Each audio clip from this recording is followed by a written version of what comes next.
रतन टाटा एक ऐसे व्यक्ति, एक ऐसा नाम जिनके बारे में हम शब्दों से बयान नहीं कर सकते। आइए दोस्तों जानते हैं रतन टाटा की सफलता की कहानी विस्तार से। श्री रतन टाटा कौन है? श्री रतन नवल टाटा का पुत्र हैं, जिसे टाटा समूह के संस्थापक जमशेद जी टाटा के रतन जी टाटा पुत्र ने अपनाया था। उन्होंने वास्तुकला में स्नातक की डिग्री के साथ कॉर्नेल विश्वविद्यालय कॉलेज ऑफ आर्किटेक्चर में स्नातक किया।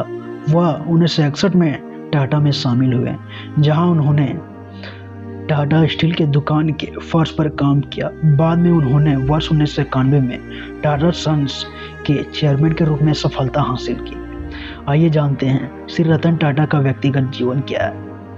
रतन टाटा का जन्म मुंबई में 28 दिसंबर 1937 को पारसी ज़ेरोस्ट्रियन परिवार में हुआ था।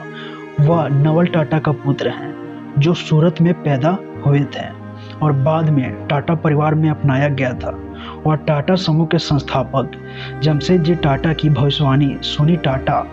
टाटा के जैविक दादा अमरजी टाटा रक्त द्वारा टाटा परिवार के सदस्य थे। 1948 में जब टाटा 10 साल के थे, उनके माता पिता ने अलग अलग तलाक ले लिया था क्या और बाद में उन्हें नवज भाई टाटा, उनकी दादी और रतन जी टाटा की विधवा द्वारा उठाया और अपनाया गया।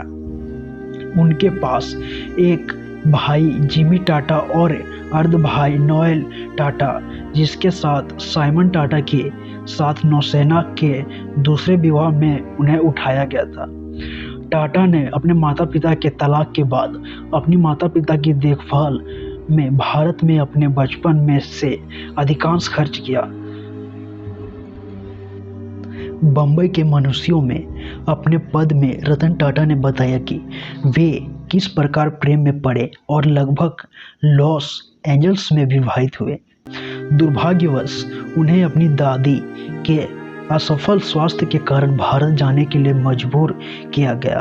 भारत चीन युद्ध के कारण भारत में अस्थिरता के कारण उनके माता पिता इस बार से सुविधाजनक नहीं थे। इनके मतलब है उनके संबंध का अंत। आइए दोस्तों जानते हैं रतन टाटा के शिक्षा और करियर के बारे में। श्री रतन टाटा ने कैंपियन स्कूल मुंबई में 8वां तक अध्ययन किया, जिसके बाद उन्होंने मुंबई के कैथेड्रल और जॉन कॉनन स्कूल में पढ़ाई की। फिर शिमला के बिशप कॉटन स्कूल, न्यूयॉर्क शहर के रिवरडेल कैडेट स्कूल में, जहां उन्होंने 1955 में ग्रेजुएट किया। हाई स्कूल से स्नातक होने के बाद टाटा ने कॉर्नेल विश्वविद्यालय में नामांकन किया, जहां उन्होंने 1959 में आर्किटेक्चर में स्नातक किया। 2008 में टाटा द्वारा गिफ्ट किया गया कॉर्नेल $50 मिलियन विश्वविद्यालय के इतिहास में सबसे बड़ा अंतर्राष्ट्रीय दाता बन गया। 1970 में टाटा समूह में प्रबंधकीय स्थिति की गई। 21 वर्ष के दौरान टाटा ग्रुप का राजस्व 40 गुना से अधिक हो गया और 50 गुना से अधिक लाभ हुआ। जब रतन टाटा ने कंपनी की बिक्री को बहुत अधिक मात्रा में कमोडिटी सेल्स लिया, लेकिन बाद में अधिकांश बिक्री ब्रांड से आई। दोस्तों आइए जानते हैं कि रतन टाटा को टाटा ग्रुप में कैसे प्रवेश मिला, कैसे वो आए और कैसे अपने बिजनेस को स्टार्टअप किए। यह यात्रा तब शुरू होती है जब श्री जे.आर.डी. टाटा चेयरमैन ने टाटा सन्स के नीचे चले गए और श्री रतन टाटा ने वर्ष 1991 में अपने उत्तराधिकारी के रूप में कार्य किया। यह समाचार रूसी मोदी, टाटा स्टील, दरबारी सेठ, टाटा टी, टाटा केमिकल्स, अजीत केरकर, ताज होटल और नानी पाखलीवाला अनेक टाटा कंपनियों के निदेशक जैसे मौजूदा कार्यपालिकाओं के लिए आश्चर्य के रूप में आया। इस समाचार के कारण में करवाहट हुई और कई लोग इस निर्णय से असहमत हुए। मीडिया ने रतन टाटा को गलत विकल्प के रूप में ब्रांड किया, लेकिन श्री रतन टाटा ने दृढ़ता और समर्पण के साथ काम करते रहे। अपनी अवधि के दौरान वह सेवानिवृत्ति की आयु निर्धारित करता है। नीति के अनुसार रिटायरमेंट की आयु 70 पर सेट की गई थी और सीनियर एग्जीक्यूटिव 65 वर्ष की आयु में रिटायर हो जाएंगे। इससे कर्मचारियों को युवा प्रतिभाओं से बदलना शुरू हो गया। इसके कारण मोदी की किया गया। सेठ और केरकर के सेवानिवृत्त होने के कारण उम्र की सीमाओं के पार करने कारण उत्तराधिकारी संबंधी समस्या को क्रमबद्ध किया गया और बीमारी के कारण पालखिवा ने नौकरी छोड़ दी। एक बार उत्तराधिकारी संबंधी मुद्दा को सुलझाने के बाद रतन टाटा ने महत्वपूर्ण बात पर ध्यान केंद्रित करना शुरू कर दिया। उन्होंने ग्रुप कंपनियों को ब्रांड नाम टाटा के उपयोग के लिए टाटा सन्स ऑफ रॉयल्टी का भुगतान करने के लिए विश्वास दिलाया कि व्यक्तिगत कंपनियों को ग्रुप ऑफिस की रिपोर्ट भी दी। उनके अंतर्गत समूह सीमेंट, कपड़ा और प्रशासन जैसे व्यापार से बाहर निकल गया और इसने अन्य पर ध्यान केंद्रित किया, जैसे सॉफ्टवेयर और दूसरे दूरसंचार, वित्त और खुदरा व्यापार भी प्रवेश किया। इन सभी के दौरान जे.आर.डी. टाटा ने रतन टाटा को एक परामर्शदाता के रूप में मार्गदर्शन किया और यद्यपि आलोचनाएं हुई। आइए दोस्तों जानते हैं रतन टाटा की क्या क्या उपलब्धियां हैं। अपने सापेक्ष अनुभव के कारण आलोचना को सामना करने बावजूद उन्होंने टाटा समूह की बाधाओं को अपनाया और उसे वैश्विक समूह बनाने का नेतृत्व किया, जिसमें विदेश से आने वाले राजस्व का 65% था। उनके नेतृत्व में समूह की राजस्व 40 गुना बढ़ गई और लाभ 50 गुना बढ़ गया। बिजनेस के वैश्वीकृत करने के उद्देश्य से टाटा ग्रुप ने रतन टाटा के नेतृत्व में कई राजनीतिक अधिग्रहण किए।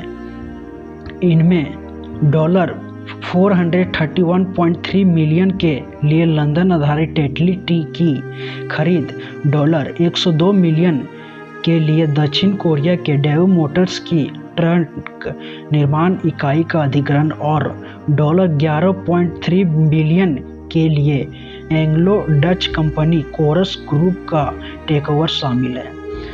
टाटा टी द्वारा टेटली, टाटा मोटर्स द्वारा जगुआर लैंड रोवर और टाटा स्टील द्वारा कोरस सहित ये अधिग्रहण टाटा ग्रुप को अपने वैश्विक फुटप्रिंट का विस्तार करने में मदद करते हैं, जो 100 से अधिक देशों तक पहुंच जाते हैं। इसमें भारतीय औद्योगिक क्षेत्र को भी महत्वपूर्ण बढ़ावा दिया गया। दोस्तों ये जानते हैं रतन टाटा के नैनो का परिचय, जब उन्होंने नैनो कार का विस्तार किया था। चलिए जानते हैं। 2015 में रतन टाटा ने टाटा नैनो कार की शुरुआत की, जो दुनिया भर में मध्यम और निम्न मध्यम आय वाले उपभोक्ताओं को पूरा करने के लिए डिजाइन किया गया। टाटा नैनो 5 लोगों के लिए सीटिंग क्षमता और $2000 की शुरुआती कीमत के साथ इसकी विखायता और सुविधा के कारण लोगों की कार के नाम से जाना जाता। दोस्तों आइए जानते हैं रतन टाटा का परोपकारी योगदान। उन्होंने दोस्तों इस टाटा ग्रुप में ज्वाइन करके बहुत से सारे परोपकारी योगदान दिए हैं। चलिए जानते हैं कि उनका क्या क्या योगदान था। रतन टाटा ने सर दोराबजी टाटा ट्रस्ट की स्थापना की। इस प्रकार अपने पिता की दृष्टि को समझ लिया। रतन टाटा द्वारा अर्जित लाभों में से लगभग 60 से 65% धर्मार्थ उद्देश्यों के लिए दान किया गया। उनके उल्लेखनीय परोपकारी योगदान में शामिल हैं।